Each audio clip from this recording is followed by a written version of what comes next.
যখনই ধন সম্পদের প্রয়োজন হবে চারটি সূরা একসাথে পাঠ করবেন, গায়বী ধন সম্পদ আল্লাহ পাক আপনাকে দান করবেন। অবাক করা একটি হাদিস, রাসূল সাল্লাল্লাহু আলাইহি ওয়াসাল্লাম আমাদের জন্য চমৎকার ভাবে এই হাদিসটি বর্ণনা করেছেন। আনাস ইবনে মালিক রাদিয়াল্লাহু তাআলা আনহু হাদিসটা বর্ণনা করেছেন, তিরমিজি শরীফের 2895 নম্বর হাদিস।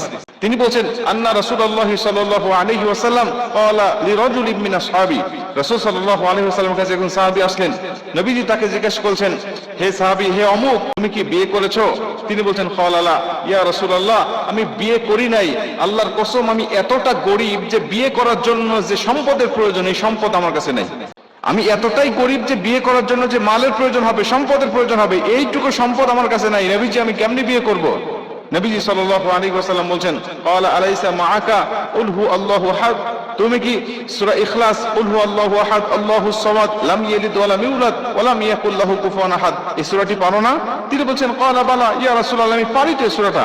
নবীজি বলেন, ক্বালা আলাইসা মাআকা ইযা জাআ নাসরুল্লাহি ওয়াল ফাত, তুমি কি সূরা নাসর ইযা জাআ নাসরুল্লাহি ওয়াল ফাত ওয়া রাআইতান নাসা ইয়াদখুলুনা ফি দীনিল্লাহি আফওয়াজা ফাসাব্বিহ বিহামদি রাব্বিকা ওয়াস্তাগফির ইন্নাহু কানা তাওয়াবা, এই সূরাটি তুমি পারো না? সাহাবী বলেন, ক্বালা বালা ইয়া রাসূলুল্লাহ, এই সূরাটি তো আমি পারি। নবীজি বলেন, ক্বালা আলাইসা মাআকা, হে সাহাবী, তুমি কি কুল ইয়া আইয়ুহাল কাফিরুন, এই সূরাটি পারো না? কাফিরুন সূরাটা কি তুমি জানো না? তিনি বলেন, ইয়া রাসূলুল্লাহ, এই সূরাটাও তো আমি পারি। মুসলমান ভাইরা আমার, নবীজি সাল্লাল্লাহু আলাইহি ওয়াসাল্লাম তাকে আবারও জিজ্ঞাসা করলেন, ক্বালা আলাইসা মাআকা ইযা যুলজিলাতিল আরদু জিলজালাহা, তুমি কি সূরা জিলজাল পারো না? সাহাবী বলেন, ক্বালা বালা ইয়া রাসূলুল্লাহ, সূরা জিলজাল তো আমার মুখস্থ আছে, প্রত্যেকটা সূরা আমি পারি। যে চারটি সূরার কথা আপনি বললেন, নবীজি বলছেন এই চারটি সূরা তুমি পাঠ করো আর তুমি বিয়ে করে নাও। নবী দুবার বললেন, তুমি যদি এই চারটি সূরা নিয়মিত পাঠ করতে পারো, আমার আল্লাহ পাক তোমাকে গায়বী রুজির ব্যবস্থা করে দিবেন। তুমি যদি চারটি সূরা একসাথে পাঠ করতে পারো, আমি নবীজি বলছি, তুমি বিয়ে করছো, বিয়ে করতে ভয় পাচ্ছ না, ভয়ের প্রয়োজন হবে না। আমার আল্লাহ তোমাকে গায়বী রুজির ব্যবস্থা করবে, গায়বী তোমাকে সাহায্য দান করবে।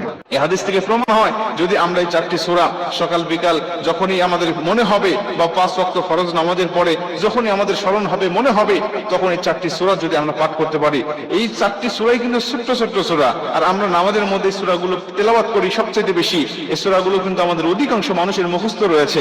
এই চারটি সূরা যদি একত্রিত পাঠ করতে পারি, বা যখনই স্মরণ হবে আমরা সিরিয়াল মেইনটেইন করে সূরা জিলজাল আগে পাঠ করলাম, এরপরে সূরা কাফিরুন পাঠ করলাম, এরপরে সূরা নাসর পাঠ করলাম, এরপরে সূরা ইখলাস পাঠ করলাম। অথবা হাদিসে যে ধারায় বর্ণনা হয়েছে, হাদিসে নবীজি আগে বলছেন সূরা ইখলাসের কথা, আমি আগে সূরা ইখলাস পাঠ করলাম, এরপরে নবী বললেন সূরা নাসরের কথা, নাসর পাঠ করলাম।